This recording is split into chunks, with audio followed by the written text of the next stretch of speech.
আগামী ১১ এপ্রিল ঢাকা সহ ৪ জেলা শহরে স্বাধীনতা কনসার্ট করবে সবার আগে বাংলাদেশ। এই ঈদে জামা জুতো অ্যাক্সেসরিজের ডিসকাউন্ট।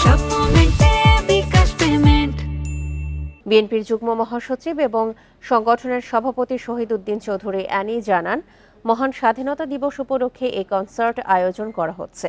দেশের 4টি মহানগর ঢাকা, চট্টগ্রাম, খুলনা এবং বগুড়ায় একই দিনে বিকেল ৩টা থেকে শুরু হবে কনসার্ট। রমজানের কারণে ঈদের পরে কনসার্ট অনুষ্ঠিত হবে উল্লেখ করে শহীদ উদ্দিন চৌধুরী অ্যানি জানান, দেশব্যাপী এই আয়োজনের মূল লক্ষ্য দেশের কৃষ্টি ও সংস্কৃতিকে ভারতীয় এবং পাকিস্তানি সঙ্গীতের আগ্রাসন রুখে দিয়ে দেশীয় সংস্কৃতি তুলে ধরা। ঢাকার কনসার্টটি আয়োজন করা হবে মানিক মিয়া এভিনিউয়ে।